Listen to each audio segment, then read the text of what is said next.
السلام علیکم. میں استقبال کرتا ہوں ڈاکٹر ذاکر نائک کا اور ڈاکٹر نائک کے تمام ممبرز کا، ہمارے chief guest D C Pandey صاحب کا. بڑی مسرت ہو رہی ہے، ڈاکٹر صاحب تشریف لے آئے ہیں.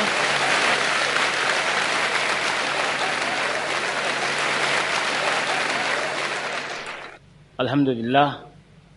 میں جناب اقبال صاحب سے دریافت کروں گا کہ وہ تشریف لائیں اور ڈاکٹر ذاکر نائک کا تعارف آپ کے سامنے پیش کریں. جناب اقبال احمد صاحب. بسم اللہ الرحمن الرحیم. السلام علیکم رحمۃ اللہ وبرکاتہ.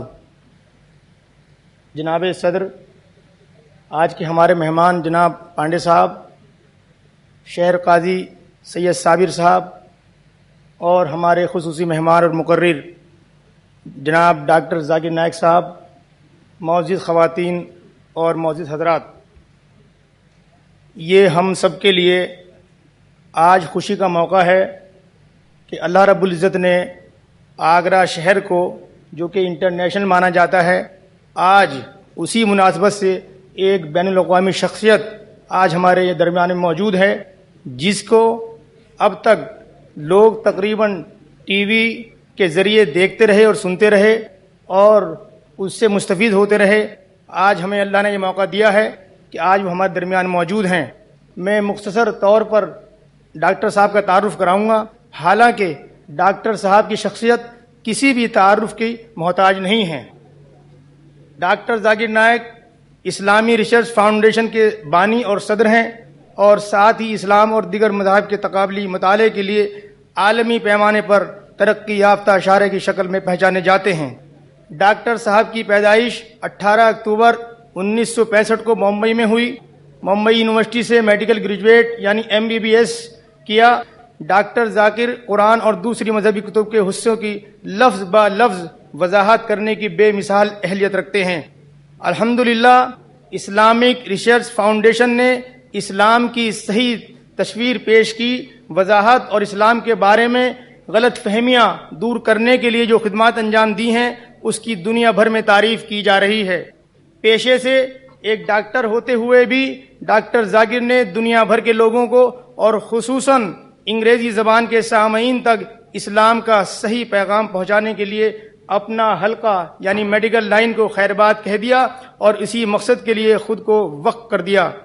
صرف 38 سال کی عمر میں ڈاکٹر ذاکر نائک اسلامی تعلیمات کی تشریح اور اسلام کے بارے میں پھیلی ہوئی غلط فہمیوں کو دور کرنے کا کام بڑے فہیم اور بصیرت، مدلل اور سائنٹیفک انداز میں کرتے ہیں. غیر مسلموں تک اسلام کا پیغام پہنچانا ہی ان کی سب سے بڑی خصوصیت اور کامیابی ہے. ہندوستان میں لاتعداد عام جلسوں کے علاوہ ڈاکٹر ذاکر نائک نے گزشتہ 3 سالوں میں امریکہ، کینیڈا، برطانیہ، Saudi Arab, UAE، Kuwait, Qatar, Bahrain, Malaysia, Singapore, Hong Kong, Thailand, Australia اور دیگر بہت سے ملکوں میں 600 سے زائد عام جلسوں کو خطاب کیا ہے. ان میں سے بہت سی تقریریں اور ویڈیو کیسٹوں میں دستیاب ہیں.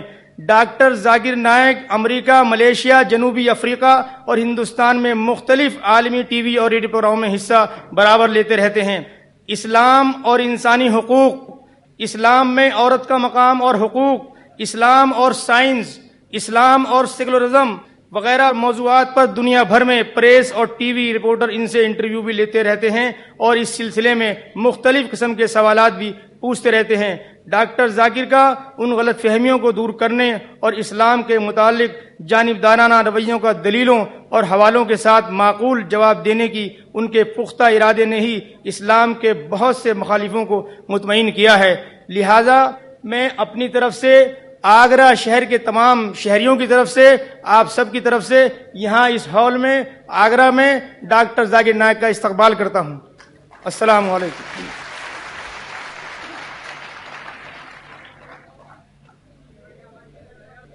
بہت بہت شکریہ محمد اقبال صاحب. میں ڈاکٹر ذاکر نائک سے بہت ادب سے ریکویسٹ کروں گا کہ وہ تشریف لائیں.